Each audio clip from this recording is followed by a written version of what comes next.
Hello and welcome back to my YouTube channel. फेरि पनि तपाईँहरूको अगाडि एउटा नयाँ रेसिपी भिडियो लिएर आइरहेको छु।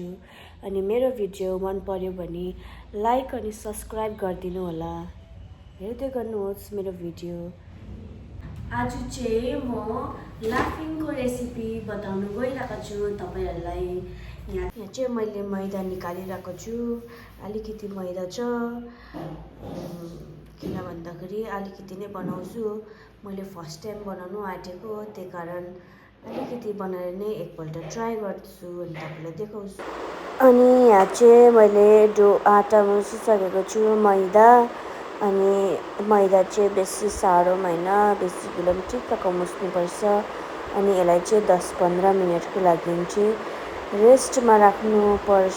अब चाहिँ यसमा भएको ग्लुटोन र स्टार्चलाई चाहिँ सेपरेट गर्नुपर्छ। अनि तपाईँहरू हेर्दै गर्नुहोला म चाहिँ कसरी गर्दैछु, तपाईँहरू पनि त्यसरी गर्न सक्नुहुन्छ। ग्लुटोन चाहिँ अलग भइसकेको छ। अब यहाँ स्टार्च र ग्लुटोन अलग भइसकेको छ, यो चाहिँ भइसक्यो। अब यो स्टार्चलाई चाहिँ यो अझै 1-1.5 घन्टासम्म राख्नुपर्छ। अनि तपाईँलाई त्यसको बाद चाहिँ म देखाउँछु। लाफिङ चाहिँ अब यही हो, सबसे भन्दा डिफिकल्ट चाहिँ यो चाहिँ स्टार्च रेडी भइसकेको छ। यहाँबाट चाहिँ मैले पानी सबै निकालेर अनि चाहिँ यो अलग गरेको छु स्टार्चलाई। अनि म तपाईँहरूलाई देखाउँछु यसको बाद चाहिँ के गर्नुपर्छ। अब यो ब्याटरमा चाहिँ अलिकति हल्दी कलरको लागि चाहिँ हल्दी हाल्नुपर्छ।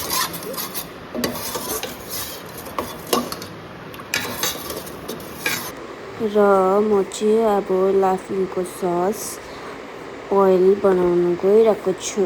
यसमा चाहिँ सुकेको खुर्सानीलाई मैले फ्राई गरेर हल्का फ्राई गरेर चाहिँ दरदरा पिसेको छु। अनि सोया सस, अन्त सुकेको खुर्सानी र लसुनलाई चाहिँ मैले पिसेको छु।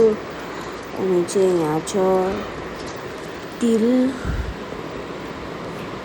लगाउनुपर्छ। अनि चाहिँ तेललाई गरम गरेर अनि चाहिँ त्यसलाई झान्नुपर्छ।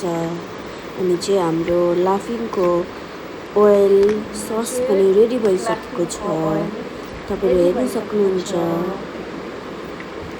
अनि यसमा नुन र यो ग्लुटनमा चाहिँ मैले अलिकति इस्ट लगाएर चाहिँ मुछिराखेको थियो। अब यसलाई चाहिँ म स्टिम गर्छु अनि तपाईँहरूलाई देखाउनेवाला छु कसरी गर्छु भनेर। ग्लुटनलाई यसरी फिन्जाएर यहाँ तेल लगाएर चाहिँ अनि स्टिम गर्नुको लागि चाहिँ राखिसकेको छु। पहिला प्लेटमा चाहिँ हल्का तेल लगाउनुपर्छ, किन भन्दाखेरि निकाल्नुको लागि चाहिँ सजिलो हुन्छ, नभए चाहिँ टाँसिन्छ। म चाहिँ यहाँ बेटर लगाउँदैछु, तर फर्स्ट बेटर लगाउँदाखेरि चाहिँ अलिकति पातला भएको रहेछ, तपाईँले हेर्नु सक्नुहुन्छ।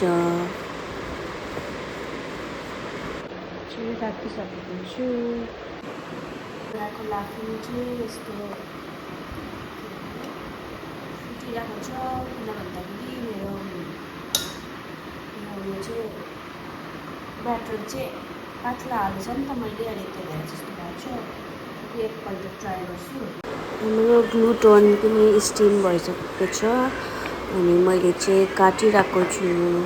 अनि यसलाई पनि लाफिङमा चाहिँ फिल गर्नुपर्छ, त्यही कारण सानो काटिरहेको छु। हेर्दै गर्नुहोस्, लाफिङ चाहिँ रेडी हुँदैछ। अनि यसलाई निकालेर अनि चाहिँ यसको फाइनल लुक चाहिँ कस्तो हुन्छ अनि बुढालाई टेस्ट गराएर चाहिँ अनि तपाईँहरूलाई त्यो भिडियो पनि देखाउँदैछु। अनि म चाहिँ यहाँ सस लगाउँदैछु। ओइल पिरो खाने अरे, त्यही कारण। अनि म चाहिँ ग्लुटोन लगाउँदैछु।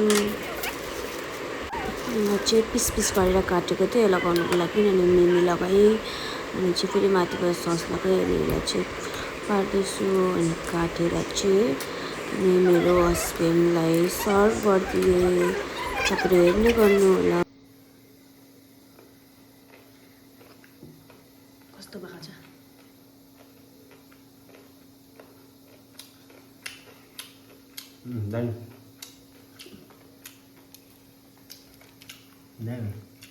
ओके बाई साथीहरू, मेरो रेसिपी मन पर्यो भने लाइक गर्नु अनि मेरो च्यानललाई सब्सक्राइब गरिदिनु। धन्यवाद।